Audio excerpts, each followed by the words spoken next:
Hello and welcome, friends. You would recall that in yesterday's session we talked about the different kind of services that we have, and I gave you a definition which you can use. Then we also talked about the different kinds of services industries. Today what we are going to discuss is basically the global trends in service sector.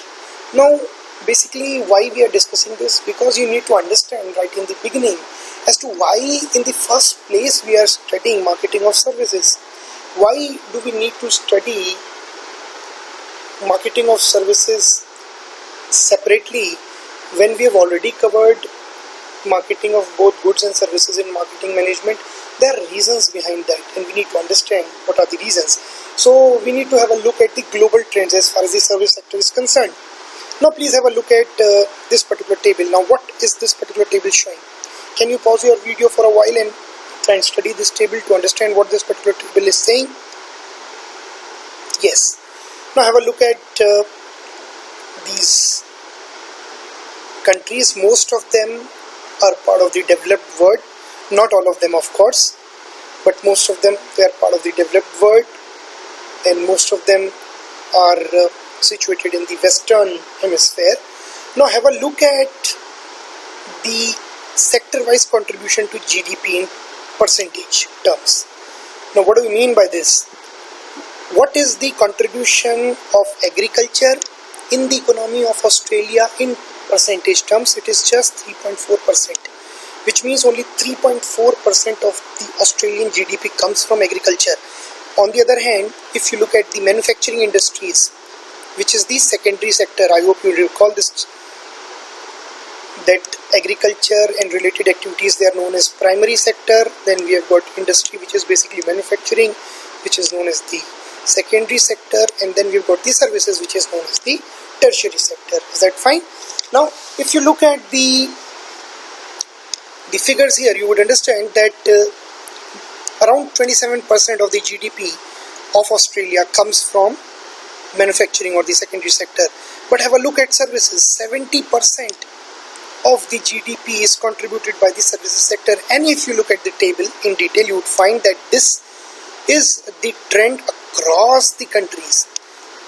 It is almost like 65% to even 93% of the contribution to GDP comes from the services sector in case of most of these countries. So what I'm trying to basically show you is that service sector has become so very important, at least in case of these countries, which are of course generally more developed than the other parts of the world, right? Now let's have a look at the more relatively less developed countries, or let's say developing countries, or let's say the emerging economies. And we know that we count China, India, Indonesia and Korea among the emerging economies, and we have also taken up some more countries. Now all of these countries belong to Asia, and now again the table is depicting the sectoral share in GDP at current market prices. You don't need to worry about this particular aspect. What you need to focus on is the sectoral share in GDP. So this is just like this particular table, the only difference being that we have tried trace across the years. Now have a look at what is happening with China across the years from 1980 to 2008, right? You would see that as far as agriculture is concerned, the contribution of agriculture to the GDP of Chinese economy has been reducing. Now it has reduced from 30 to 11%. On the other hand, if you look at the industry or the manufacturing sector, I hope you recall again that this is nothing but the secondary sector, and you would find that again, if you start moving from 1980 to 2008, you would find that the contribution of secondary sector or the manufacturing or the industrial sector has been almost stagnant. It has not increased or decreased drastically. It was 48.5 in 1980. After almost 3 decades, still around 48.6. Fine. But if you look at these services, you would find that there has been an increase in contribution of services to the GDP of the Chinese economy, right? So what you are basically able to understand is that the contribution of agriculture to the overall GDP of the country, in this particular case China, the contribution of agriculture has been reducing while that of services has been increasing. While in case of agriculture it has been reducing, and while if you want to talk about industrial sector, the manufacturing sector, you would find that it is almost stagnant, and you would see the trend across these countries. If you have a look at India, you would find that the share of agriculture has reduced, now 38% to almost 18% in just 3 decades. On the other hand, if you have a look at the contribution of services to the overall GDP of the country, 29% to 53.4%, and you should understand that this is a little outdated data because we are talking only about 2008, and if you look at the figures now, it is almost 60% of Indian GDP comes from the services sector, right? And as far as the manufacturing sector is concerned, the secondary sector is concerned, again, you have a look at this, it is broadly stagnant. From 25%, the contribution of industrial sector has reduced to around 20%, but it is broadly stagnant. There has not been a drastic change, and you would see this across the countries. Have a look at Indonesia, you would find there has been an increase in the services sector contribution to the GDP. Similarly with Korea, 39 to 57, similarly with Pakistan, and similarly with Philippines as well, and similarly with Thailand as well. There's a slight exception if we talk about Thailand. From 48% there has been a reduction to 43%, but in all other economies you see that services are contributing more and more to the overall GDP of the country, and that is why we are studying this particular subject.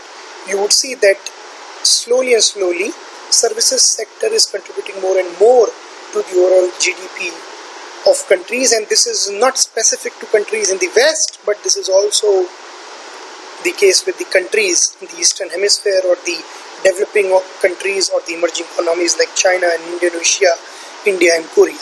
Is that fine? Thank you very much. Now have a look at the next slide. Now this will give you a brief idea about how sectoral share have changed over the years in India's GDP. So now I have basically here depicted the data from 1950 onwards to 2008. Now have a look. Agriculture, the sectoral share in 1950 was around 55%, which means half of our GDP, half of the Indian economy's GDP was contributed at that point of time by agriculture. But if you move forward to 2008, you would find that only 1/6 of the GDP is now being contributed by agriculture. Industrial share has not risen spectacularly. It has risen from 13% to 29%. But have a look at the share of services. 31% in 1950 to 53%, almost doubled. And I told you earlier also, if you look at the figures in the year 2020, this would have been somewhere around 60%, which means the service sector contribution has almost doubled in the last 70 years. So what I'm trying to tell you is that services sector is contributing more and more to the GDP of not only the Western countries, not only to the GDP of the Asian economies, but also if you talk about India, there also you see that there is an increase in the contribution of service sector to the overall GDP of the country. Now have a look at the employment by sectors in India. We have talked about GDP. Now is the time for us to talk about how many people does a particular sector employ.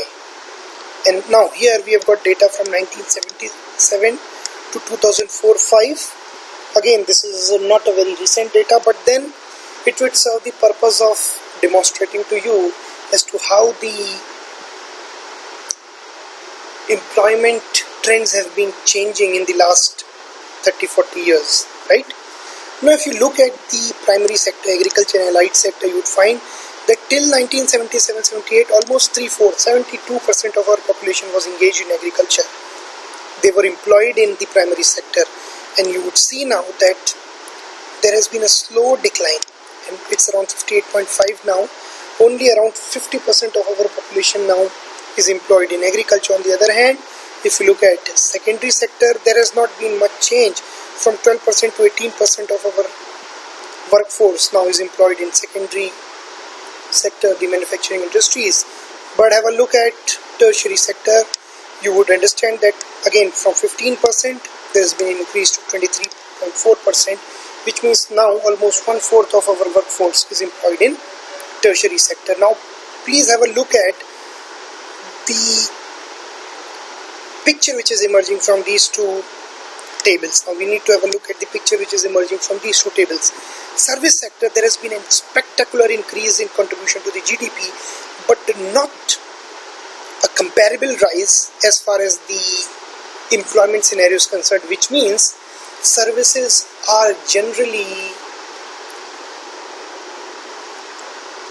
labor intensive.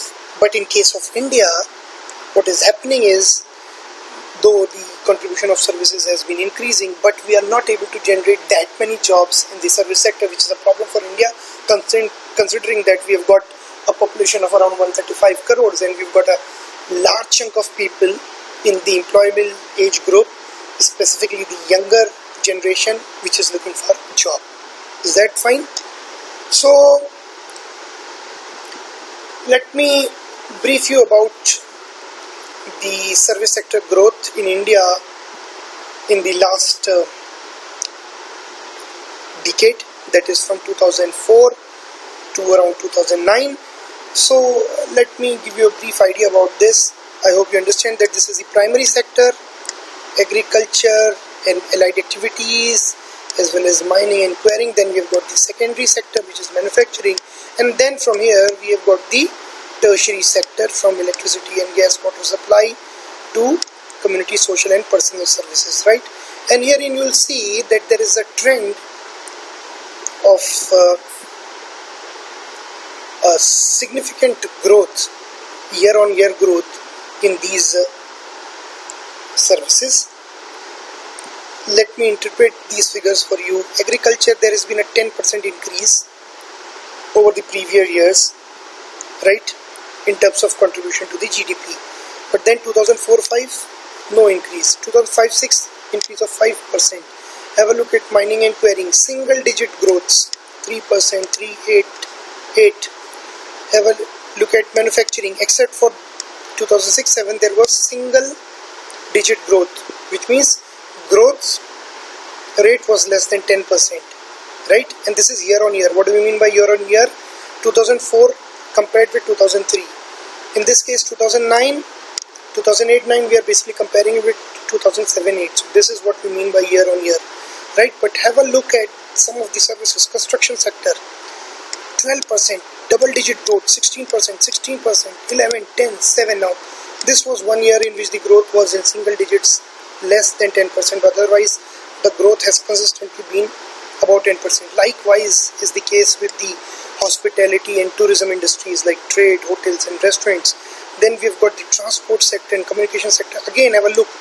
You would find that the growth is in double digits. Then again, finance, banking, these kind of services, you would find that again in the last 4 years, which means from 2005 to 2009, the last 4 years which have been depicted here, you see here double digit growth.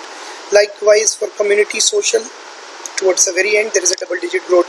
What I'm trying to tell you basically is that service sector is growing at a faster pace than either the primary or the manufacturing sector, and this gives you sufficient rationale for studying marketing of services. Now if the question is posed to you in the exams as to why do we need to study marketing of services, what is the importance of this particular subject for a business graduate, you need to quote these figures and you need to quote the understanding that we have built today based on these various figures that we have discussed, the various tables that we have seen and discussed, right? So that's all for the day. Thank you very much for your time. Tomorrow we will be discussing the reasons for growth and services. Thank you very much.